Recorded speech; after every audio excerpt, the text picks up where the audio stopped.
Yeah, so I was born and raised in San Diego, and I really haven't found a reason to leave quite yet.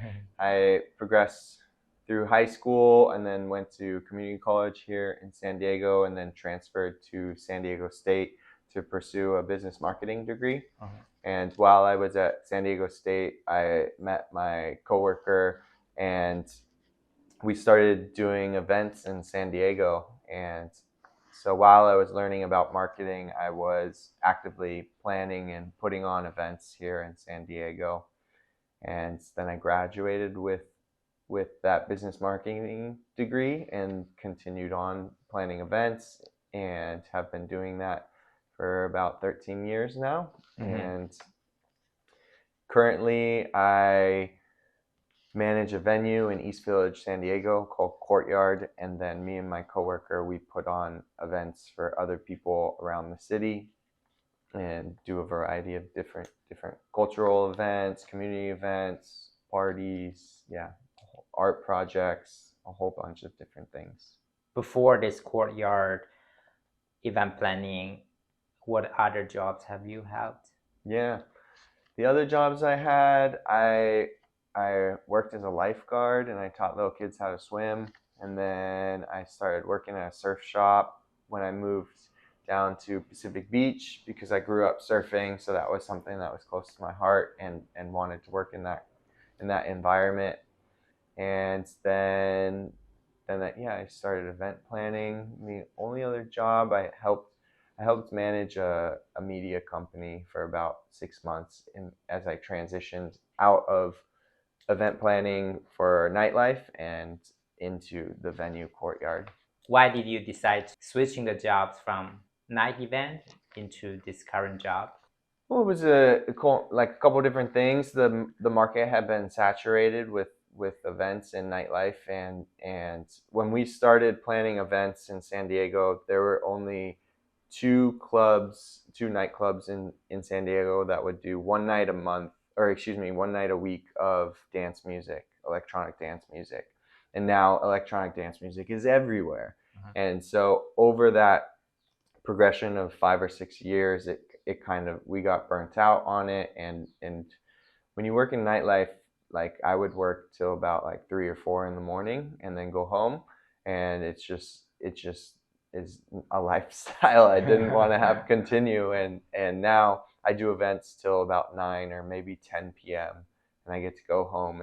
And when I first started working at Courtyard after ending my work in nightlife, I was like, whoa, people can have like regular lives and do this. So it was a great transition for myself.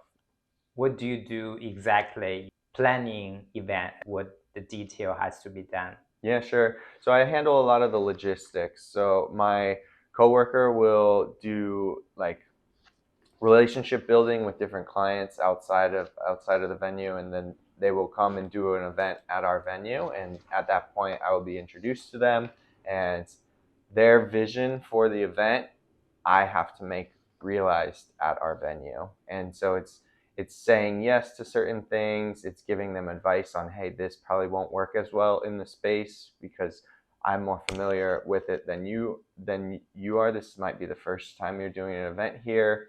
So it's a balance of making suggestions, working with the clients and having them realize their vision for the space. And then also with Courtyard, I manage the tenants that we have in the space as well. So we have a food and beverage provider, we have a coffee shop, and then we have ourselves, the venue operators. So I have to give them information on what the event coming in is and how it's going to impact their business. Is it going to be 600 people and we need a bunch of bartenders and food preparers, or is it going to be 50 to 100 people and we can scale down that? So that's a lot of what I do day to day at Courtyard. It seems a lot of things to do. Yeah, it's fun. But it can be a lot where we do about, during the summer and stuff, we'll do about like 20 events a month, and that could be small things like a trivia night or a open mic, or it could be those larger concerts that have the high guest count. So How did you get into this event planning business? Yeah, so I was 19 and I went to a music festival in Indio, California called Coachella. And it was one of the first times that I had experienced events on such a scale. And Coachella nowadays does about 120,000 people a day over 3 days, and then they repeat that twice for 2 weekends in a row. And just the environment, the energy, the like release of no one was telling me what I could do. I could go see shows when I wanted to, or I could go relax or hang out with my friends. I just fell in love with this environment and wanted to help be a part of bringing that to other people and facilitating that for them. So when I came back, I looked for an opportunity to do events in San Diego, and that's when I got connected up with my coworker Justin. And at the point he said that he needed help, and I was young, I was eager, and that's kind of how I threw all my energy into it and have stuck with it until this day. Besides event planning, your day job, and besides Toastmasters, anything else you do?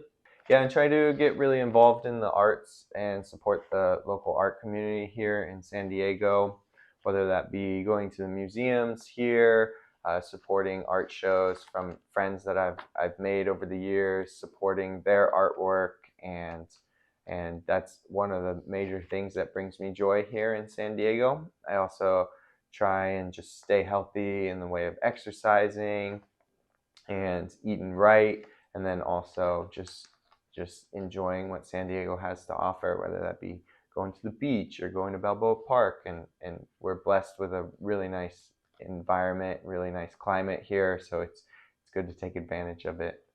And do you also do your art yourself? I don't do art as much as myself. I like writing, and sometimes I will do that, but it's more I derive joy from helping facilitate art projects for creatives, because sometimes they don't want to get hung up in the weeds of the business aspect of it, and it can be an opportunity for me to get involved. I have helped with mural projects on like a really large scale when they're like when an artist is going in to paint like a 6-story building, there's small tasks that they need help that will make it easier for them. So I have the painting prowess to do that, but I am not the one like directing the creative vision for the project. You're also involved with TEDx. Could you introduce that? Yeah, sure. So TEDx was again an event that I kind of got involved in. I've been doing it for 2 years now, helping TEDx San Diego, and then also helping TEDx Taft Avenue. And within TEDx, how I got involved in that was I knew I wanted to get involved, not so much from a goal to be standing on stage and being the one talking, but I knew that I had the event experience to help facilitate the TEDx event, because it is an all volunteer event. So they need as much help as they can. All TEDx's do, and having an event planner on the team I felt would be beneficial. And so I actually had a past TEDx performer speaking at my venue for a event, and after he got done speaking, I went up to him, and his name is Gil Sotu, and I was like, Gil, I know you're involved in TEDx, like how can I get involved? And so he connected me with the past licensee holder of TEDx San Diego, Jack Abbott, and then Jack said, yeah, we need help. And then so that's how I got brought into it, and had a blast. It's a really special community because everyone is so invested in seeing this thing succeed, and the ideas that are spread at the event are really some breaking thoughts. So I've continued on in its second year of helping. You mentioned that TEDx Taft Avenue. What's the relationship or difference between that one and TEDx San Diego? Sure. So TEDx San Diego is a citywide event, and it has been a license that has been in San Diego. I think it's probably like 13 or 14 years. And so TEDx Taft Avenue is a new license that has been awarded from TED to Jennifer Saunders in San Diego, and she's doing a smaller event to start her TEDx journey in so when you first get a license in TEDx, you're allowed to do up to 100 people. And then once you've done that event, you are then allowed to do larger and larger events, similar to the scale that is done at TEDx San Diego. So same city, but just different licensee holders, different people in charge. Do you yourself aspire to be a public speaker? I think it would be cool. I think I look at it as a way to hopefully like impact other people, maybe generate some revenue on the side. But I think my focus is definitely event planning. And recently, I've been more interested in storytelling and developing that aspect of public speaking, and that has been my focus as of late, rather than developing a message and trying to like get opportunities to speak in a what is it, like a touring setting or something to that extent. I know you are very, a fan of being healthy. Yeah, sure. Yeah, I know you have several speeches about health. You also mentioned surfing.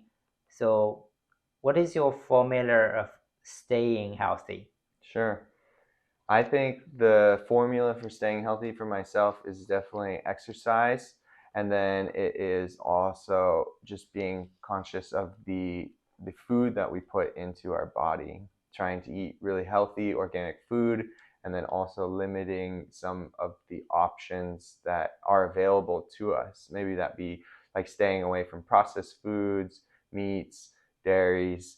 That's just where I'm at in my health journey. And it works for some people. Other people have different goals and focus, and that's totally cool with me. And yeah, this is just kind of where I'm at with it right now. And also you do fasting right now? Yeah. So fasting, water fasting is something that I kind of developed.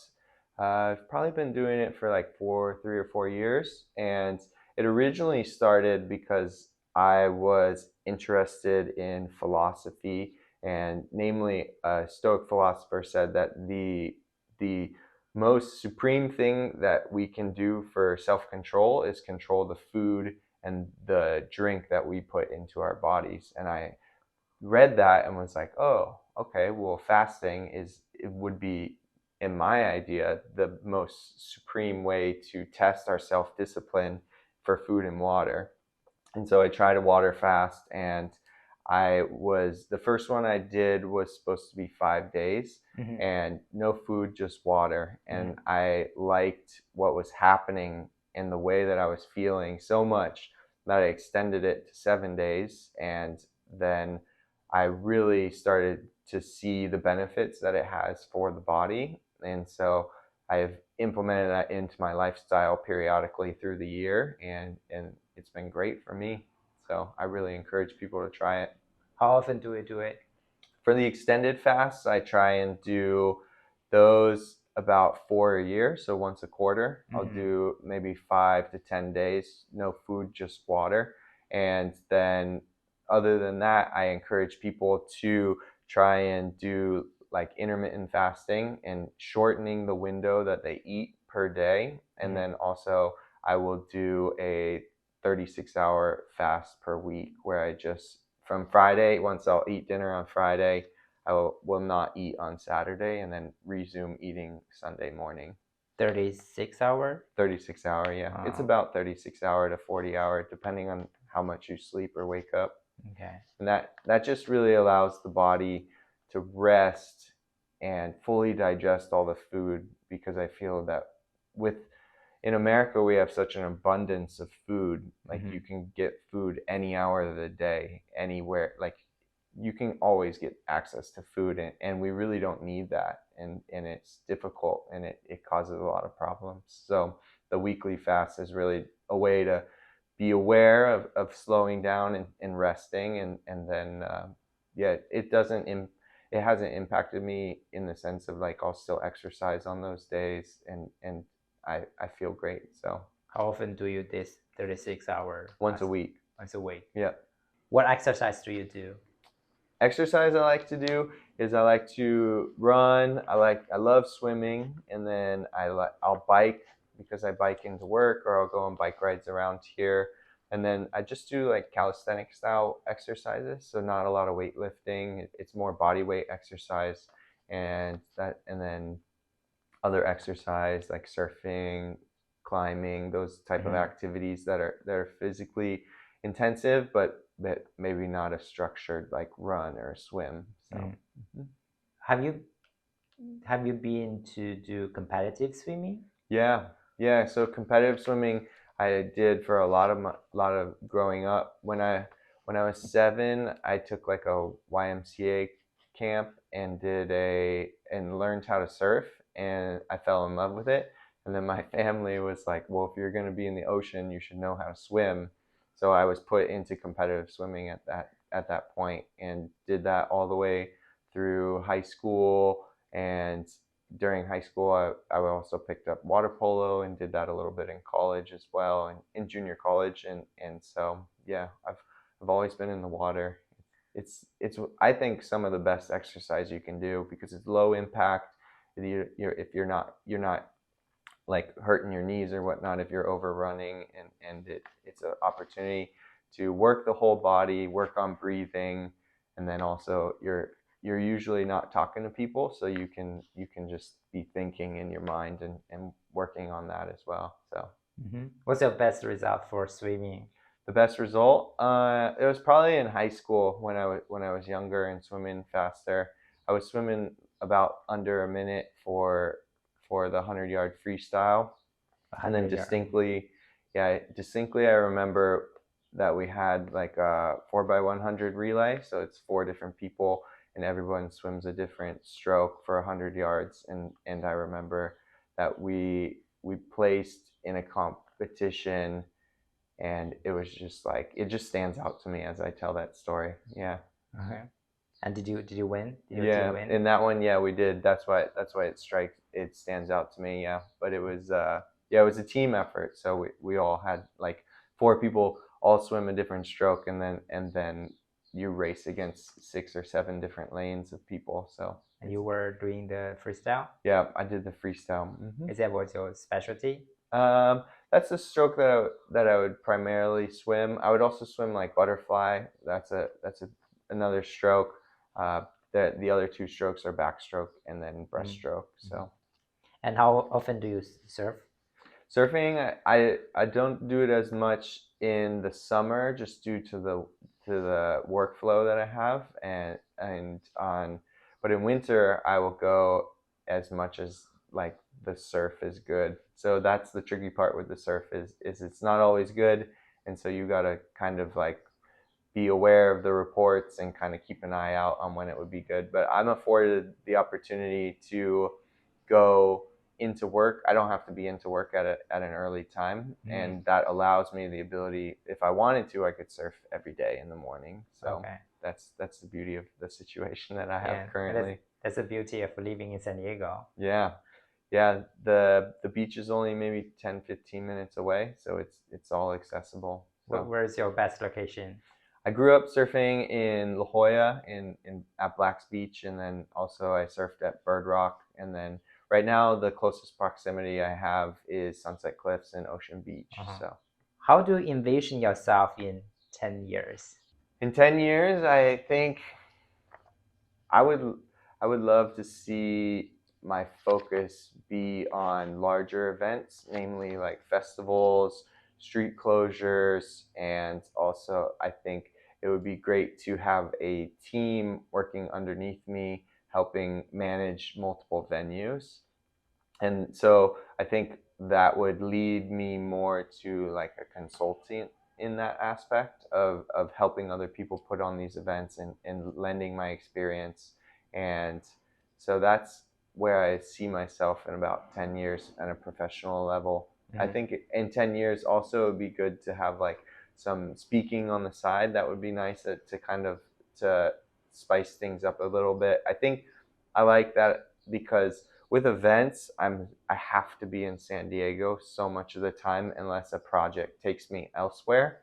So I've always really been looking for an opportunity a work opportunity that would allow me to travel and do projects in different areas, do projects around the world. So I think speaking is something that I see that has that opportunity, and that makes me excited to try and pursue it. Have you done like a party planning or wedding planning? I haven't planned any weddings, no, but I've planned different parties for other people in different cities. I've done mural festivals at different regions and across the U.S. And so I've been a part of teams that have helped projects in different areas and projects on a larger scale, but to call something entirely my own and at that large scale, I haven't quite accomplished yet. Okay. Would you aspire to doing that event planning by yourself, or yourself, or like having your own business, something like that? The thing with events, like when they get really large, is they're really expensive, and to be on the line for that much is very scary sometimes. So you have to take calculated chances, and so that's why I like the idea of being a consultant and lending our experience, because we're not entirely on the line if the event does bad. If the event does well, we're not entirely on the line to reap those rewards as well. So it's a delicate balance, and to have something your own is always exciting. So some of the artwork that I brought to this house, most of them celebrate different projects that I've done in the past. And so this artwork is by a gentleman by the name of Brisk, and he does abstract work. And this piece came from a co-working space that I helped develop or put a bunch of artwork into their opening of their building. And so I asked about 20 artists to participate and all donate one piece of artwork that would stay in the building for about a month and then would be returned to them. And so after the event culminated, I bought this piece from Brisk to help remember the job or the opportunity I was afforded to support some artists in San Diego.